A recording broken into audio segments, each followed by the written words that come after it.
Hello everyone, good day to all my friends, subscribers and viewers. Welcome to our channel. By the way guys, again this is Mr. Nino Umawas Caturza, your licensed real estate broker with PRC license 0015450. Now we are here at Loon, Bohol, or somewhere here in Katagbakan, Loon, Bohol. So as you can see, there is a international port going there, just few minutes, right? Makita man natin dyan. Then we have a property. The size is 3,696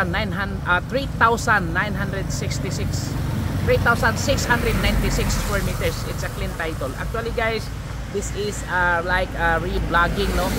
Very close from National Highway lang ang property natin. Malapit lang talaga dito.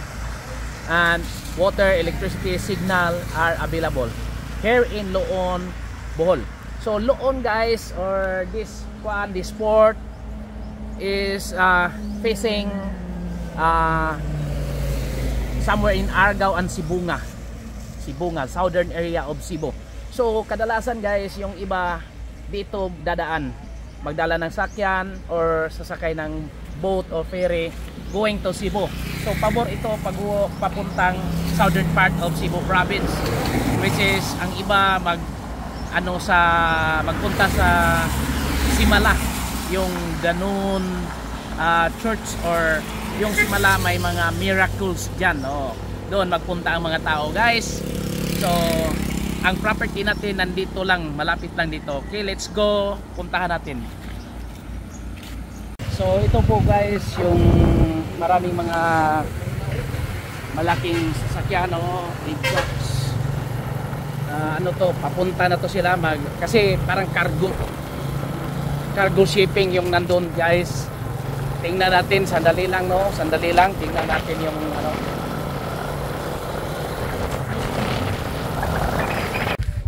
So ito po guys yung Philippine Ports Authority, yung international port ng Loon. So yung pinakita natin kanina, no? So now we'll proceed to the property we are selling guys. Pinakita lang natin yung port, seaport. Okay. So ito po yung daanan guys. Pinuntahan natin sa approximately 400 meters away from National Highway lang po yung property natin. So malapit lang talaga. Very close from National Highway.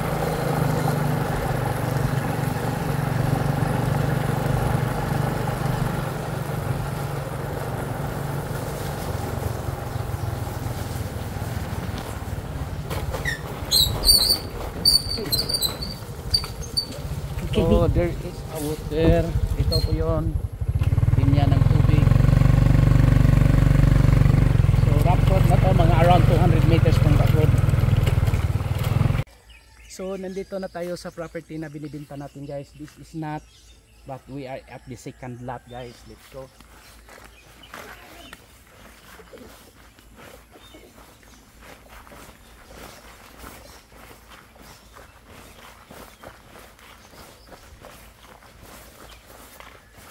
So this is the boundary line guys. Ito po yun. So proceed. Dito po. Cameraman is out. So ito po yung ang boundary. This is 3,696 square meters. It's a clean title. So the one he's selling is present in the title. They are still alive and kicking. So guys, ito po yung maganda. Dito ka, pwede ka dito magbahay. May mga coconut trees, malalaki. Pwede mo ayusin yung mga ano nila para marami pang makukuha na buko. May hayhayan, hindi yan pwede.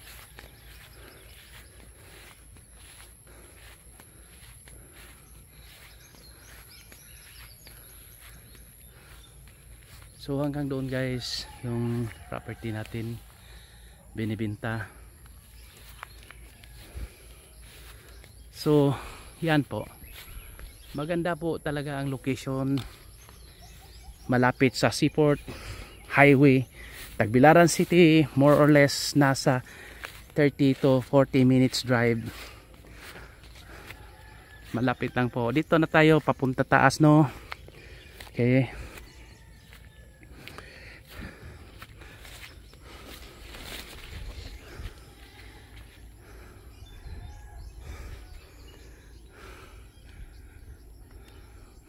So makita natin may parang boundary na dyan.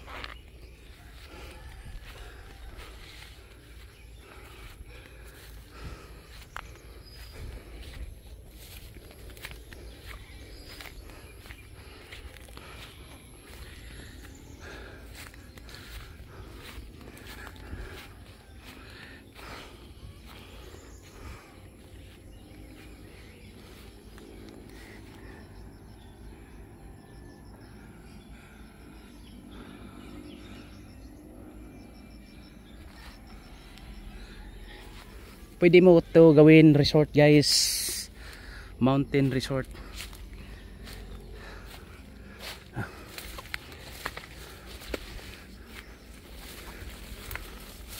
Okay.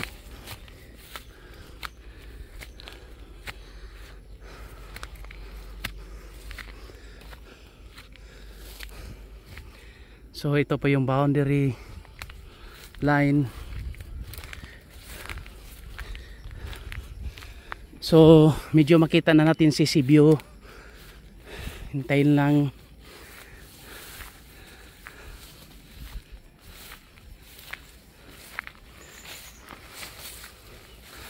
Sorry ha, hindi pa ako nakapag ano ng drone. Okay. Lawa.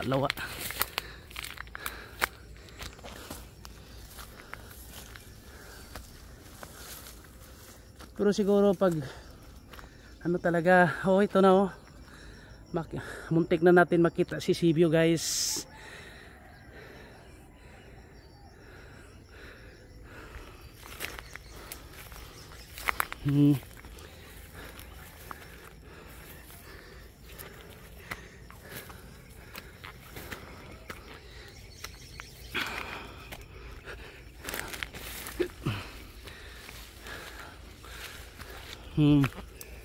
See, almost makita natin ang dagat at saka port.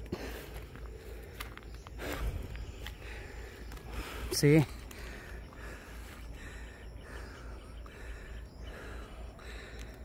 mura lang to, guys. Very affordable. Imagine, just only 1.6 million pesos. Pwede pa natin i-negotiate. So maganda to. See, makita yung white sand doon. Oh. May mga white sand beaches doon, guys, sa Sandingan Island. See, diyan sa mga katabi diyan may nabili namang mga nabilihan ng foreigner din, sabi ng may-ari. At ito, dito na tayo. Ang pinaka boundary, guys.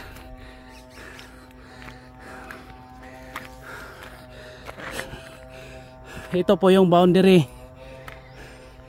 So kung dito tayo mag chill maganda oh. Yun, kitang kita. Seaport lang yan, bandang dyan. See, oh, ito po, ito talaga hanggang dito tayo, no? At ito ang boundary nila. So parang bangin, no?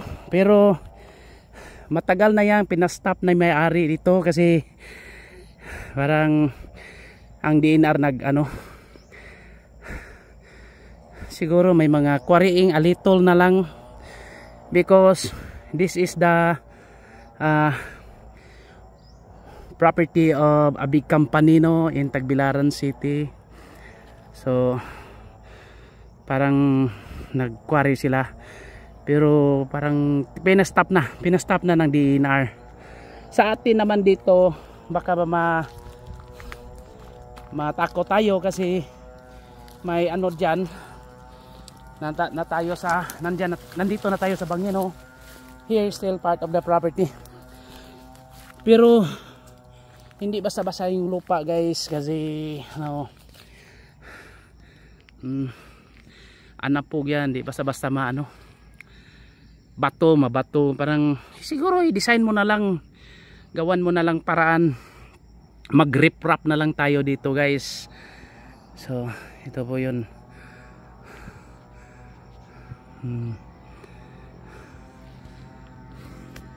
So maganda dito guys pag ano tayo, mag-build tayo ng bahay, no?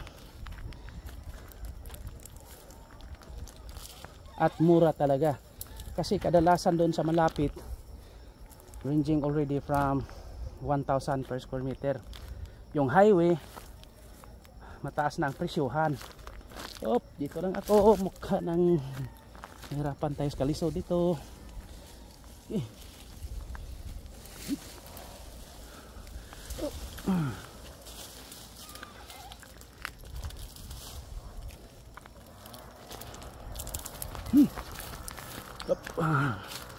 Mahirap talaga kumita ng pera. Okay lang. Thank you Lord. So ito kasama pa to guys.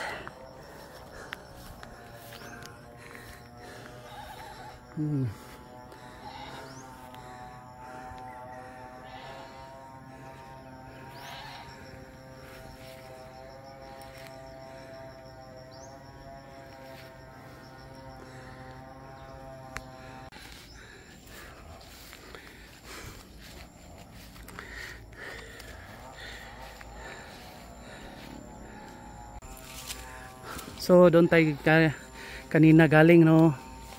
So pababa na tayo.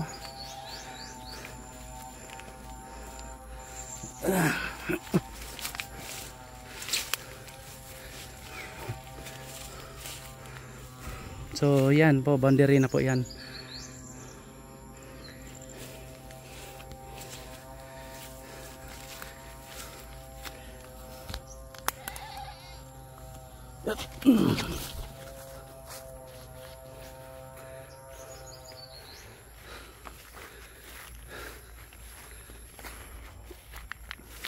So depende sa pag-design ng architect natin guys.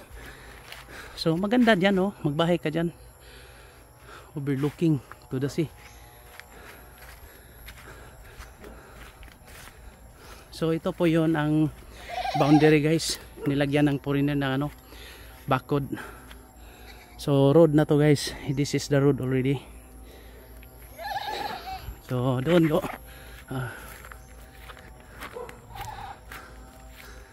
See.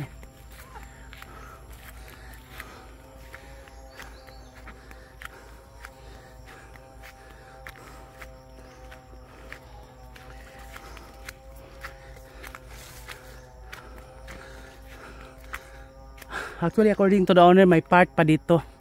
So kailangan natin na relocation survey. Actually this is very affordable, cheap. Then may nagyuta data-data yan sa likod guys, pero na-stop na dahil wala silang license to sell. So dito na lang tayo guys. So ito po yung boundary, no?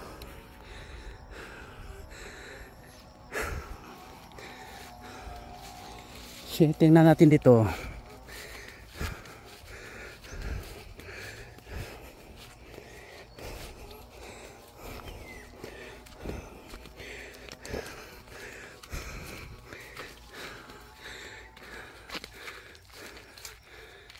See, ito po yung boundary.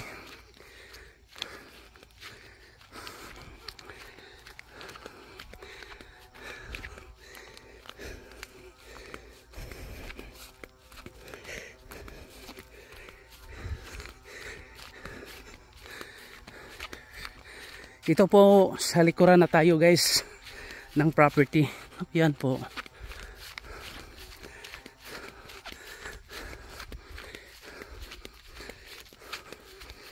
Yan. So walang problema, no, kahit i-reprap mo yan. So yun po. Yan po. Doon. Yan. So yan po ang property natin guys. Kalain mo nandun tayo kanina. So very nice, no? See? Kahit mag-ano tayo dito, no? Tanong tayong maayos para maidiya talaga kayo.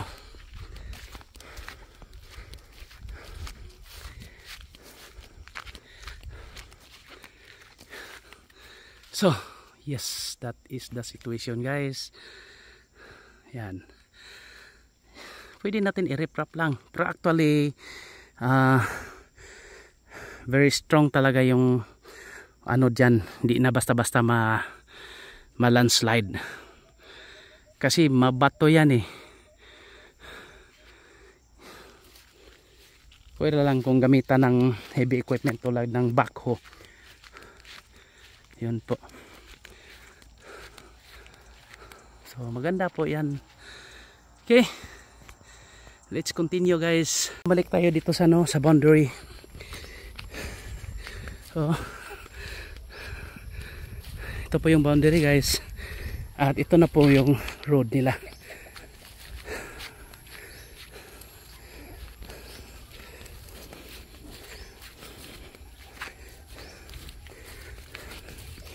So rough road, mga 200 meters rough road guys.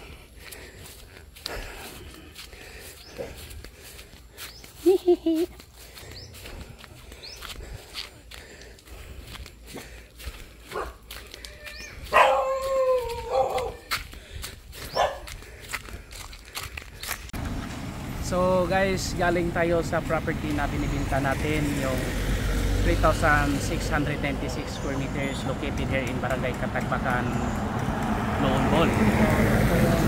Papunta po yan ng Balilihan, shortcut to San Isidro, Antiquera, yon po yung daanan. Papunta itong Tagbilaran. Then ito po yung sentro, may gas station, marami na po mga business po. So for inquiries, just contact me and please subscribe our YouTube channel. We will process transfer of title, and if you have properties for sale, just submit it to us. Baka makita nila dito sa YouTube channel natin. Again, thank you very much and God bless to all. Happy viewing. Bye!